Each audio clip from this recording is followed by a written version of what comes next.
오늘 함께 부르실 찬송은 찬송가 421장 내가 예수 믿고서 함께 은혜 나누시겠습니다.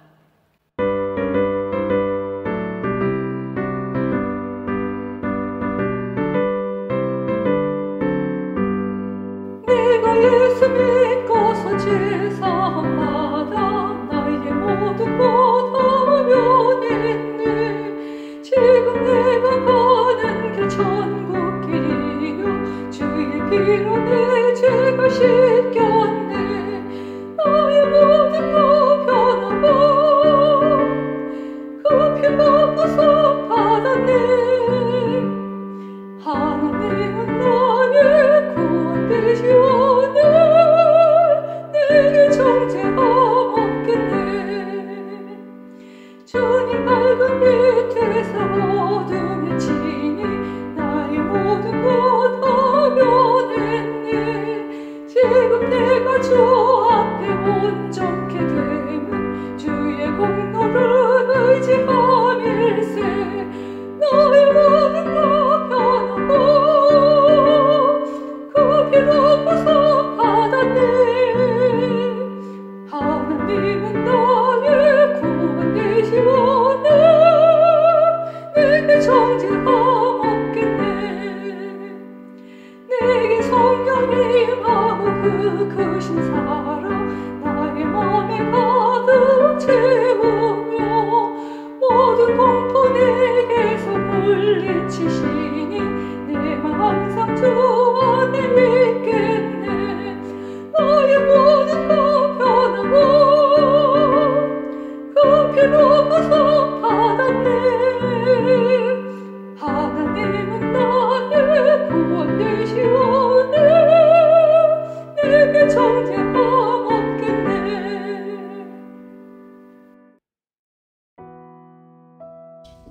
하나님 감사합니다. 내게 성령이 임하고 주님의 사랑이 심령 가운데 가득히 부어져서 두려움은 사라지고 주님 원하시는 인생을 살고자 힘쓸 수 있는 하나님의 사람, 하나님의 자녀, 예수의 권세를 입은 주의 백성 되게 하시니 감사합니다. 큰 은혜와 사랑을 부어주셔서 오늘도 이 새벽도 깨워주시고 주님 앞에 나와서 기도케 하시니 감사합니다. 성령으로 말씀으로 충만케 하여 주시기를 원합니다. 사랑과 능력으로 붙들어 주시기를 원합니다. 하나님의 지혜와 하나님께 주시는 강건함으로 우리를 채워주시기를 원합니다.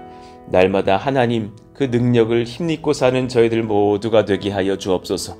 하나님 영육이 연약함이 있습니까? 주님께서 회복시켜 주시기를 원합니다.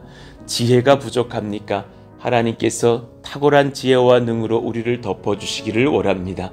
믿음이 흔들리고 두렵습니까? 하나님의 말씀을 체험하며 그 믿음이 담대하여지며 하나님 앞에서 참으로 영적으로 충만한 무장을 하는 그런 우리 청년들, 장년들 다 되기를 원합니다.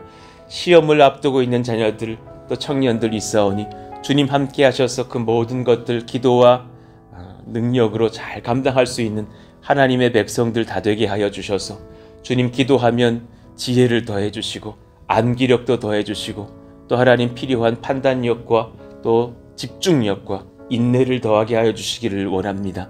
또 하나님 직장 생활하며 또 여러 가지 환난 중에 견딜 것들이 있습니까? 또 하나님 믿지 않는 자들 속에서 또 믿음을 지켜가는 것이 쉽지 않음을 고백합니다. 하나님 우리 모든 권속들에게 그 은혜를 허락하시사 하나님을 그 현장 중에서도 바라보게 하여 주시고 또 주님을 경험하며 믿음을 지켜갈 수 있는 지혜와 또 의지를 더해 주시기를 원합니다. 오랫동안 기도합니다. 그래서 하나님 그 기도 제목을 우리가 간구하면서 또 믿음 지키기를 원합니다. 하나님 그 모든 오래된 기도의 제목 가운데 하나님께서 응답하셔서 믿지 않던 자들이 돌아오는 역사가 일어나게 하여 주시고 오래되었던 병과 우울증이 치료되는 역사가 일어나게 하여 주시며 우리 모든 환난에서 벗어나서 하나님의 살아계심을 경험하는 저희들이 다 될 수 있도록 역사하여 주옵소서. 교회에 우리 같이 군선교를 꿈꾸며 준비하고 있고 또 교회 건축도 감행을 하고 있습니다. 이 모든 상황들 하나님 앞에 맡기며 주께 의뢰합니다. 하나님께서 도우시고 진행하사 흠없이 하나하나 하나님 다 도우시고 역사하시는 은혜대로 하나님 초대하시기를 원합니다. 많은 인원을 군선교하게 되어서 또 사실 성도님들 지치지 않을까 염려합니다. 감당할 만한 영육의 또 능력과 체력과 영력을 도와주셔서 하나님 능히 감당하고도 남는 저희들 다 되게 하여 주시고, 또 우리가 또한 헌신할 때에 그들도 복받겠지만 우리 또 섬기시는 성도님들도 복을 받는 놀라운 은혜의 시간 다 되게 하여 주옵소서.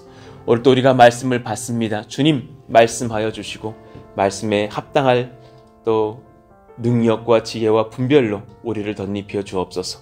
모든 것 주님께 의탁하오며 예수님 이름으로 기도하옵나이다. 아멘. 우리 같이 암송하실 말씀 마태복음 18장 4절입니다. 우리 같이 읽고 암송하시죠. 그러므로 누구든지 이 어린아이와 같이 자기를 낮추는 사람이 천국에서 큰 자니라. 마태복음 18장 4절 말씀. 아멘. 자, 오늘은 사도행전 26장 1절부터 32절까지의 말씀 중에서 이제 나머지 부분들을 좀 읽어보시죠. 자, 17절부터 32절까지를 또 묵상하면서 읽어보겠습니다. 17절부터 32절까지입니다. 한 절씩 교독하시죠. 이스라엘과 이방인들에게서 내가 너를 구원하여 그들에게 보내요. 그 눈을 뜨게 하여 어둠에서 빛으로, 사탄의 권세에서 하나님께로 돌아오게 하고, 죄 사함과 나를 믿어 거룩하게 된 무리 가운데서 기업을 얻게 하리라 하더이다. 아그리빠 왕이여, 그러므로 하늘에서 보이신 것을 내가 거스르지 아니하고 먼저 다메섹과 예루살렘에 있는 사람과 유대 온 땅과 이방인에게까지 회개하고 하나님께로 돌아와서 회개에 합당한 일을 하라 전하므로, 유대인들이 성전에서 나를 잡아 죽이고자 하였으나 하나님의 도우심을 받아 내가 오늘까지 서서 높고 낮은 사람 앞에서 증언하는 것은 선지자들과 모세가 반드시 되리라고 말한 것밖에 없으니, 곧 그리스도가 고난을 받으실 것과 죽은 자 가운데서 먼저 다시 살아나사 이스라엘과 이방인들에게 빛을 전하시리라 함이니이다 하니라. 바울이 이같이 변명하매 베스도가 크게 소리내어 이르되, 바울아, 내가 미쳤도다. 내 많은 학문이 너를 미치게 한다 하니, 바울이 이르되, 베스도 각하여 내가 미친 것이 아니요 참되고 온전한 말을 하나이다. 왕께서는 이 일을 아시기로 내가 왕께 담대히 말하노니 이 일에 하나라도 아시지 못함이 없는 줄 믿나이다. 이 일은 한쪽 구석에서 행한 것이 아니니이다. 아그리빠 왕이여, 선지자를 믿으시나이까? 믿으시는 줄 아나이다. 아그리빠가 바울에게 이르되, 내가 적은 말로 나를 권하여 그리스도인이 되게 하려 하는도다. 바울이 이르되, 말이 적으나 많으나 당신뿐만 아니라 오늘 내 말을 듣는 모든 사람도 다 이렇게 결박된 것 외에는 나와 같이 되기를 하나님께 원하나이다 하니라. 왕과 총독과 버니게와 그 함께 앉은 사람들이 다 일어나서 물러가 서로 말하되, 이 사람은 사형이나 결박을 당할 만한 행위가 없다 하더라. 이에 아그리빠가 베스도에게 이르되, 이 사람이 만일 가이사에게 상소하지 아니하였더라면 석방될 수 있을 뻔하였다 하니라. 아멘. 자, 오늘 말씀 어제에 이어서 예수 믿기 전과 후는 분명 달라야 합니다 라는 제목으로 말씀을 전하겠습니다. 예수 믿기 전과 후는 다르죠. 여러분 얼마나 달라지셨습니까? 아마 그런 것에 대해서 한번 나누자 그러면 어쩌면 많은 간증들과 은혜들이 쏟아져 나올 것으로 압니다. 예수 믿기 전과 후는 정말 다르죠.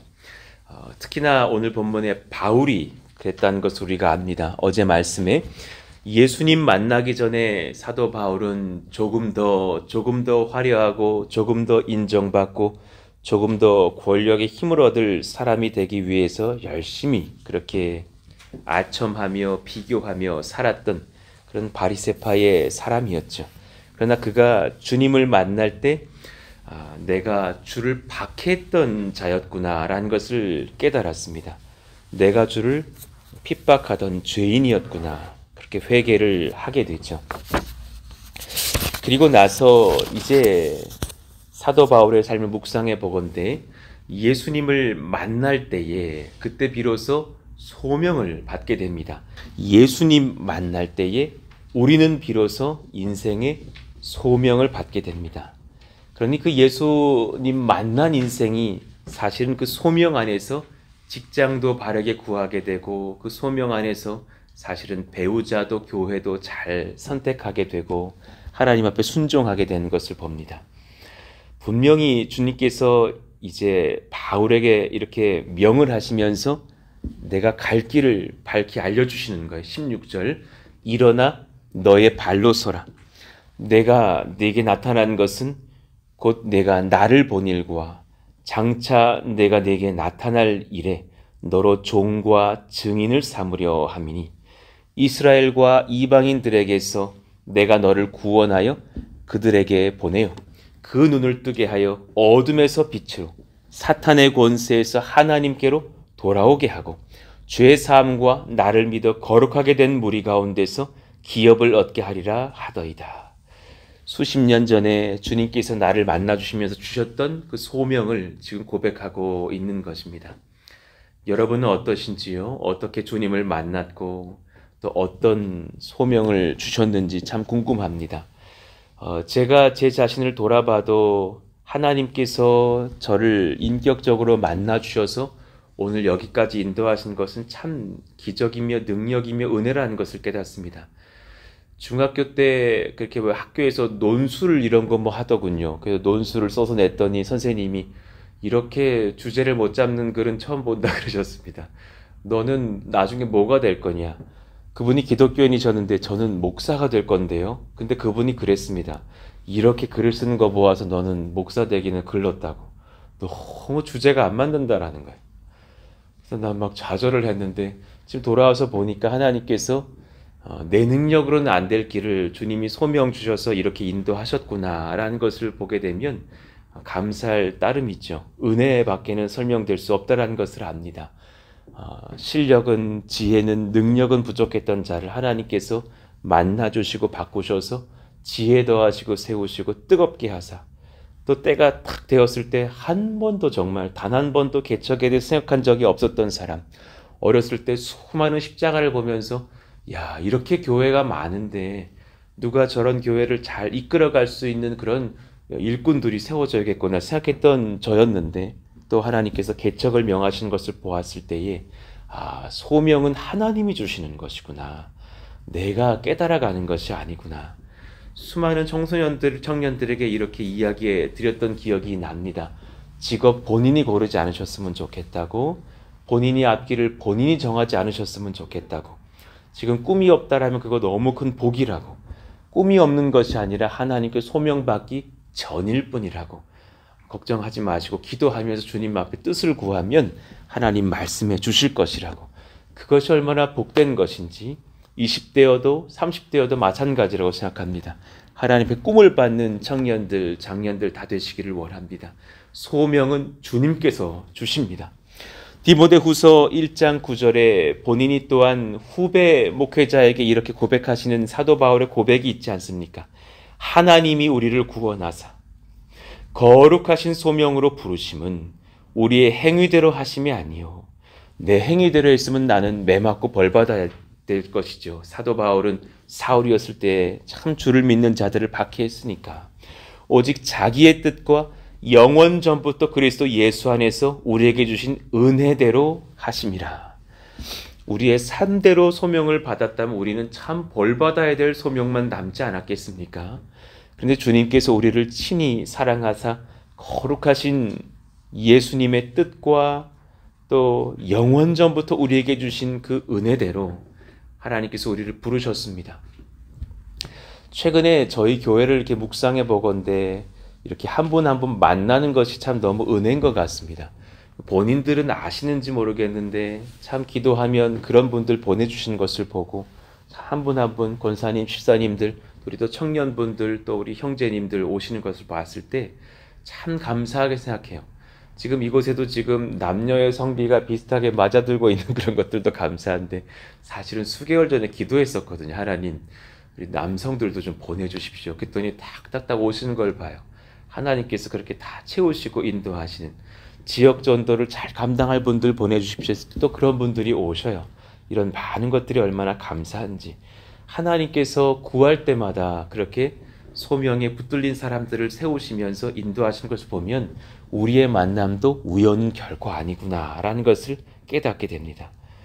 기도해 본 사람은 왜 느끼잖아요. 와, 몇 개월 뒤에, 한 달 뒤에, 몇 주 뒤에 응답받는 걸 보면 들으셨구나. 하나님이 응답하시는구나. 너무나 감사하고 또 신기하고 또 하나님을 찬송하게 될 따름이죠. 자, 그렇게 소명받고 난 뒤 이제 하나님께서 우리를 더 다듬으셔서 어떻게 사용하시느냐. 예수님을 만난 뒤에는 이제 우리는 박해도 감내하면서 예수님 남기는 인생을 살게 하십니다. 박해도 감내하며 복음 전도하는 인생, 선교의 삶이죠. 그 전에 주님 만날 때 회개의 삶이었다면 이제는 선교의 삶으로 인도하십니다. 가히 여러분 선교의 삶을 살기를 원한다고 기도하시면서 사십시오. 그러면 죄로부터 떠날 수 있습니다. 선교하라는 자들이 그렇게 쉽게 죄질 수가 없습니다. 하나님의 은혜를 받고 살죠. 자기 십자가 지고 걷는 사랑과 인내의 길이 아니면 감당하기 어렵습니다. 선교하려는 사람들 자기 십자가 지게 됩니다.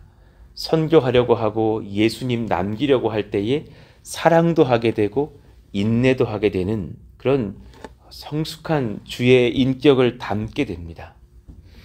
바울은 성령의 지도를 받으면서 바로 본인의 회심하고 며칠 뒤부터 복음 전도의 소명을 구체적으로 받았고 순종하게 되죠. 19절 이유를 봅시다.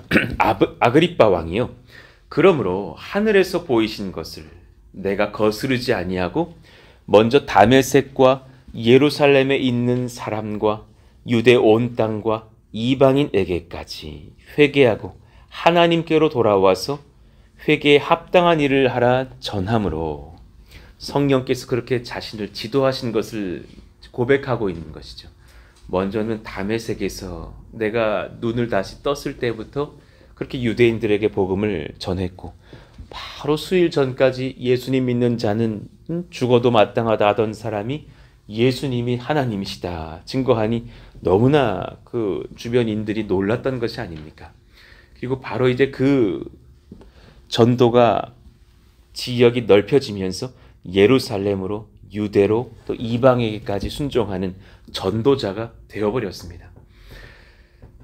유대인들이 성전에서 나를 잡아 죽이고자 하였으나 늘 사도 바울에게 그러니 이런 선교의 위협이 따랐죠.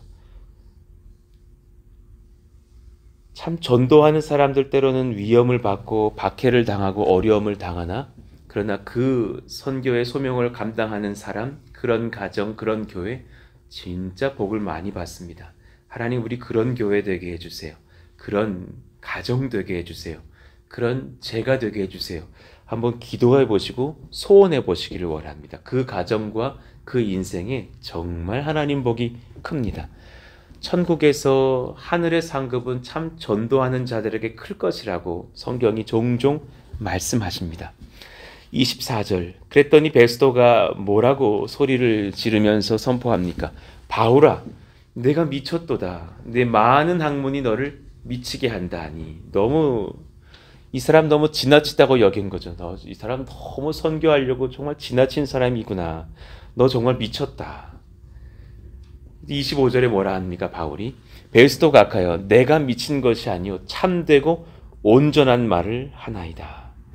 왕께서는 이 일을 아시기로 내가 왕께 담대히 말하노니 일에 하나라도 아시지 못함이 없는 줄 믿나이다.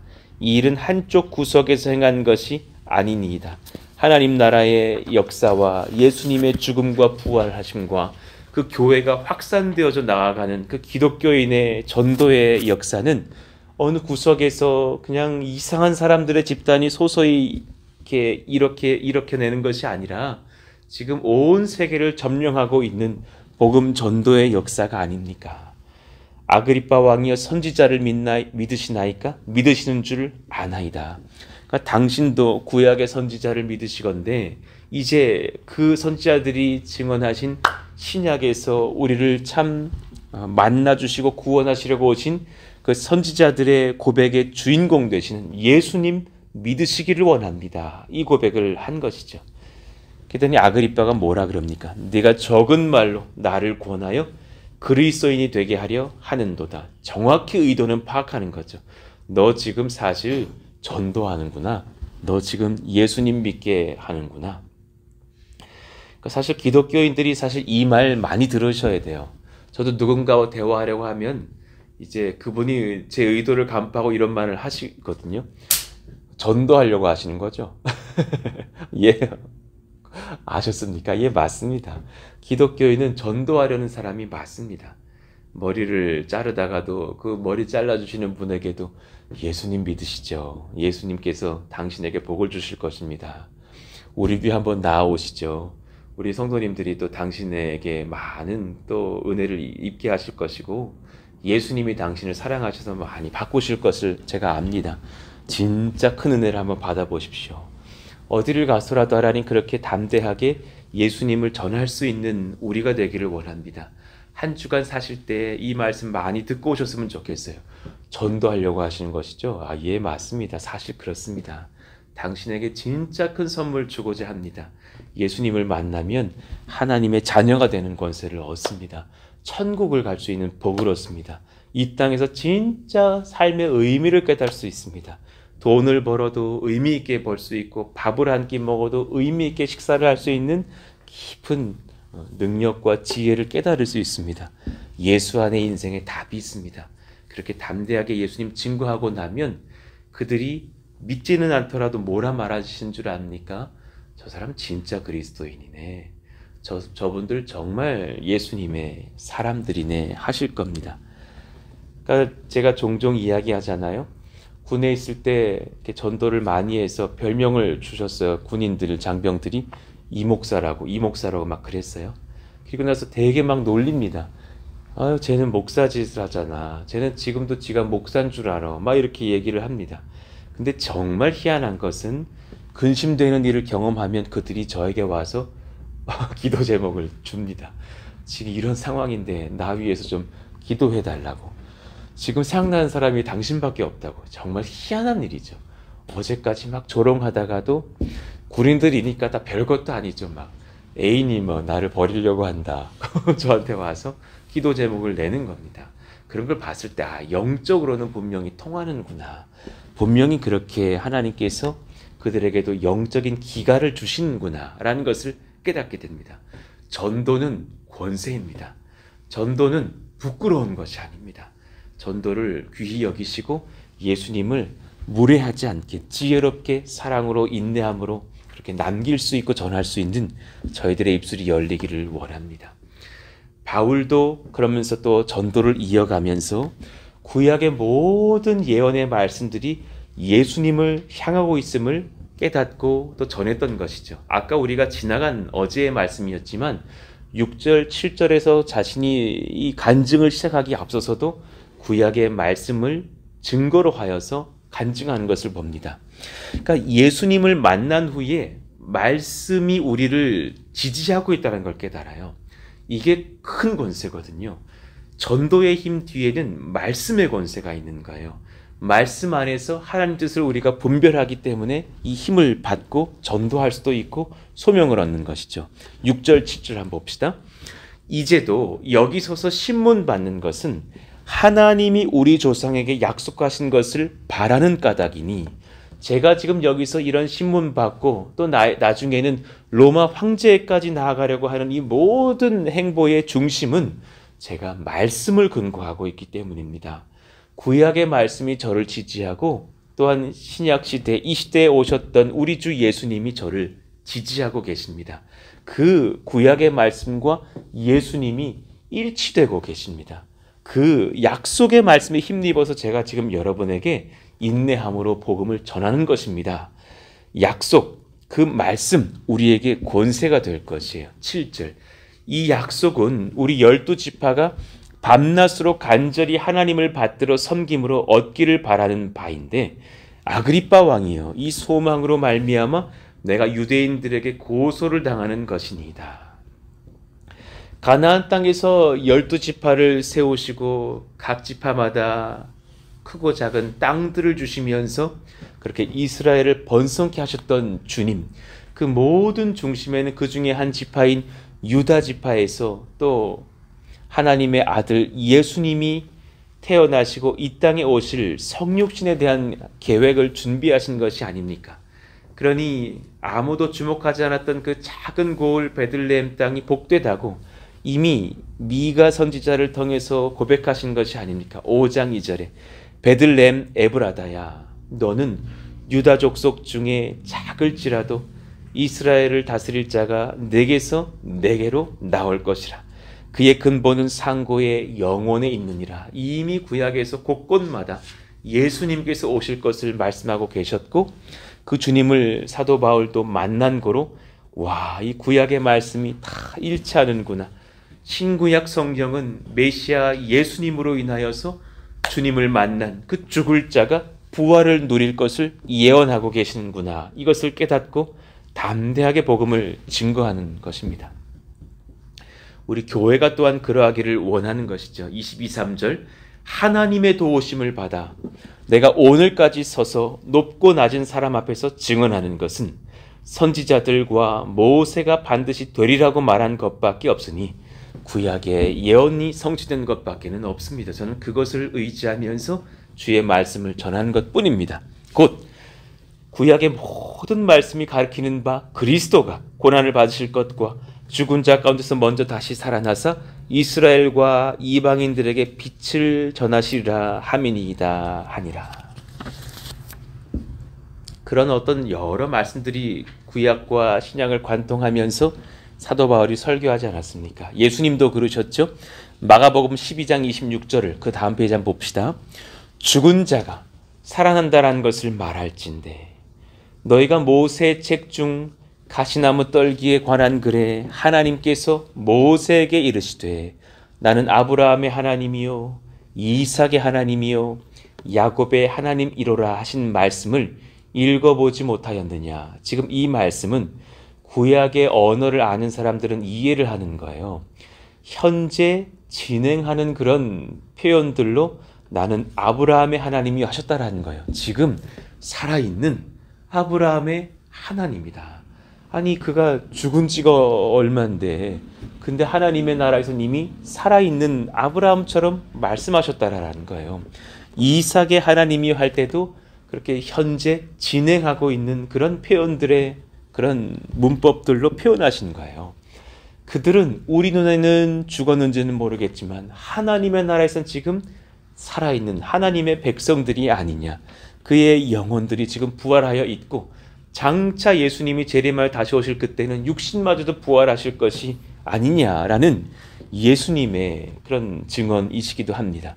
고린도전서 15장 20절. 자, 우리 몇 가지 읽어보시고 마무리하시죠. 우리 그러나 같이 읽어봐요. 시작.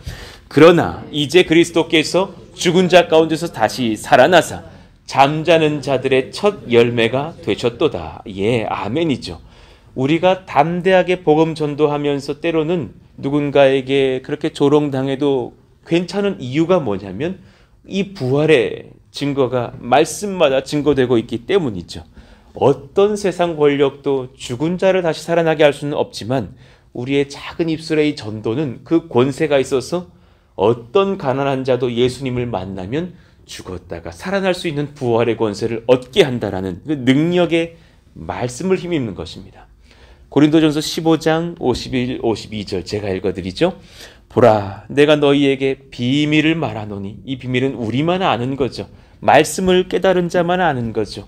우리가 다 잠잘 것이 아니요 마지막 나팔의 순식간에 홀연히 다 변화되리니 나팔 소리가 나매 죽은 자들이 썩지 아니할 것으로 다시 살아나고 우리도 변화되리라.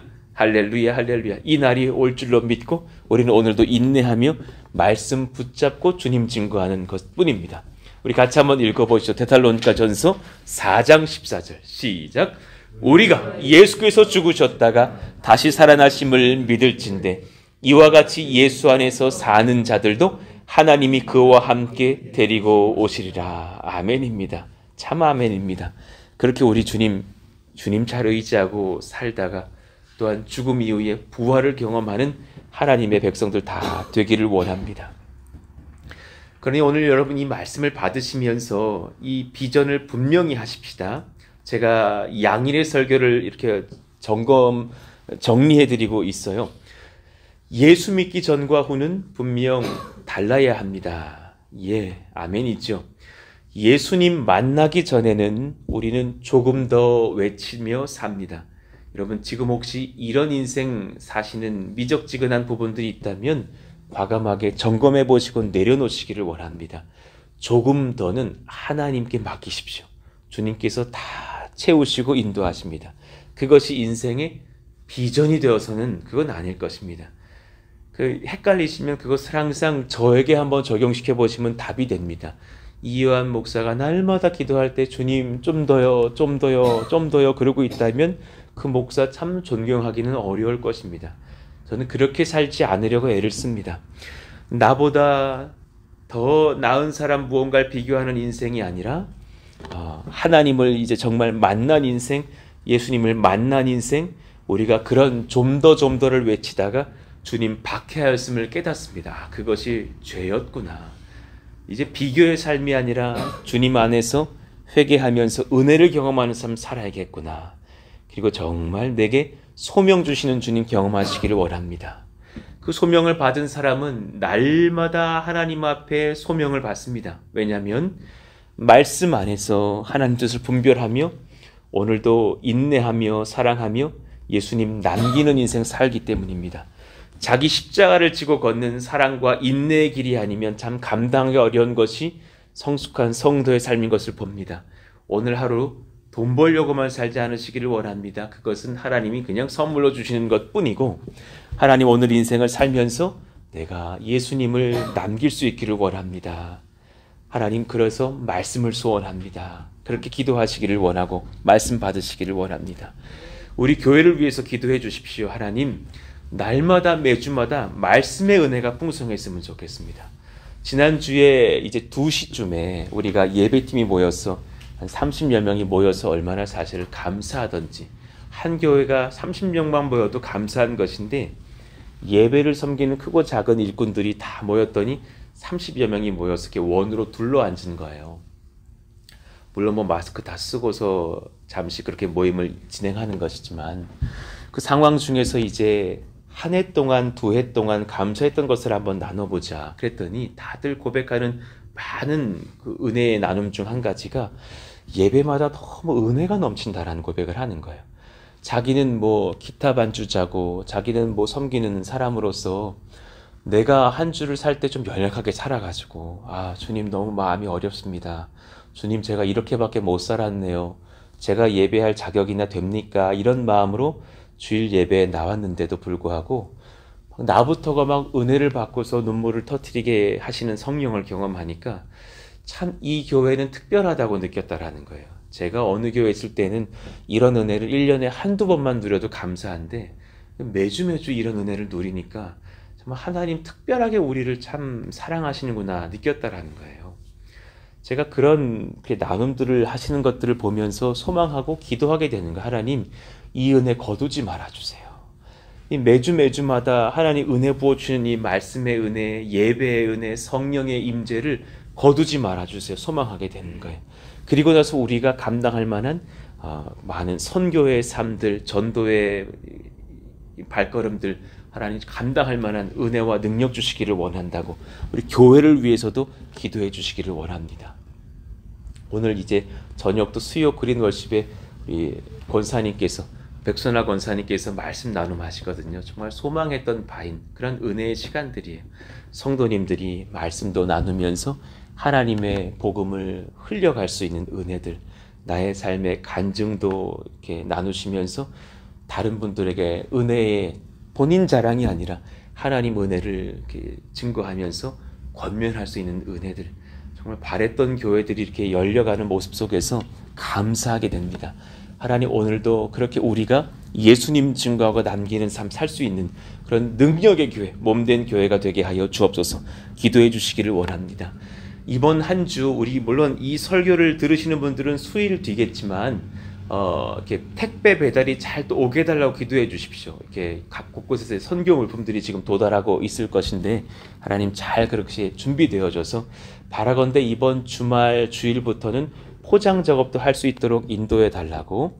월요일 저녁에 사실은 저와 저희 처와 또 조기민 집사님 또 우리 김경수 집사님 이렇게 모여서 사실 늦은 시간까지 교회에 관한 많은 것들을 또 이렇게 좀 논의했었어요. 예를 들면 이런 중요한 것들도 좀 나누게 됐어요. 지금 우리 교회 건물들은 고가 높게 됩니다. 2층 예배실만 해도 10몇 미터짜리 이제 고가 높게 되죠. 그렇게 되면 사실 위에서 이런 냉 온풍기를 달아도 너무 고가 높으면 이 바닥까지 따뜻해지려면 오랜 시간이 걸린다라는 거죠. 그래서 어떤 방식으로 하는 것이 좋을까 고민할 때에 많은 어떤 건물들은 그렇게 고가 높을 때 실링 팬을 단다라는 거예요. 이렇게 왜 하늘에서 천천히 돌고 있는 선풍기 같은 거 큰 거 보신 적 있을 거예요. 그것이게 저거 왜 달아놨을까 싶은, 저건 선풍기도 아닌 거지, 저거는 천천히 돌면서 뭐하는 애야 싶겠지만 그것이 뜨거운 바람, 시원한 바람 밑에까지 내린다라는 거죠.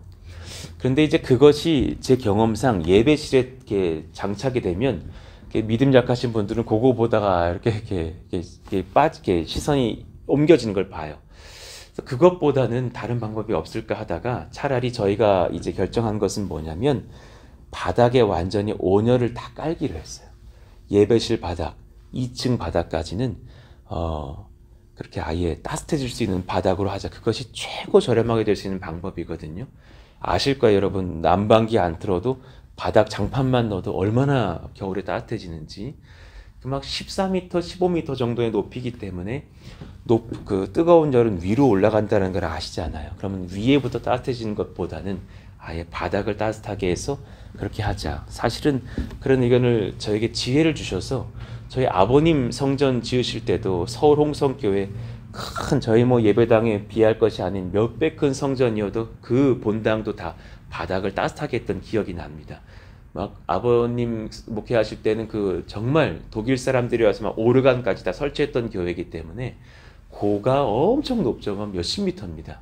그런 상황에서 온풍기 튼다고 그것이 될 것이 아니기 때문에 물론 그런 것도 틀고 하겠지만은 바닥에 이제 온열을 깔았던 기억이 나서 그 말씀을 드렸더니 그거 참 좋은 지혜입니다. 그럼 이러해서 이런 방식으로 깔 수 있도록 준비를 해보겠습니다.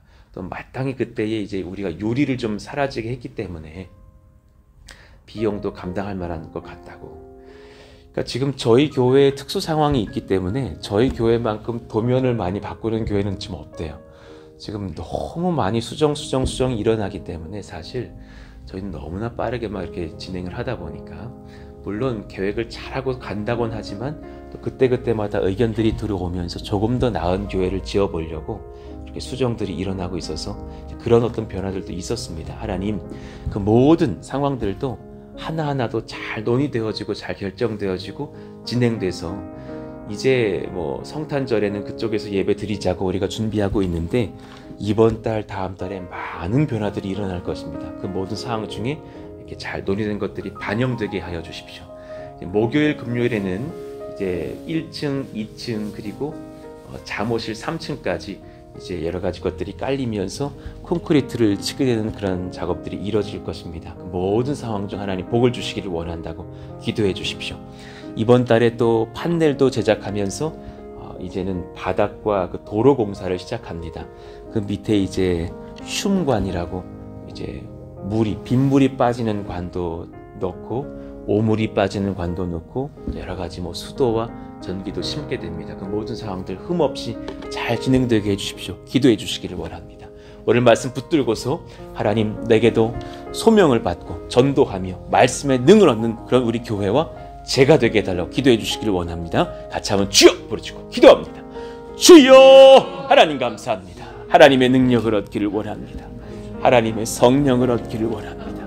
하나님의 말씀을 얻기를 원합니다. 예, 그렇습니다. 주님, 주의 은혜를 얻으면 이렇게 감사하고 소망하는 것들, 은혜의 것들 우리가 경험하게 되는 것을 고백합니다.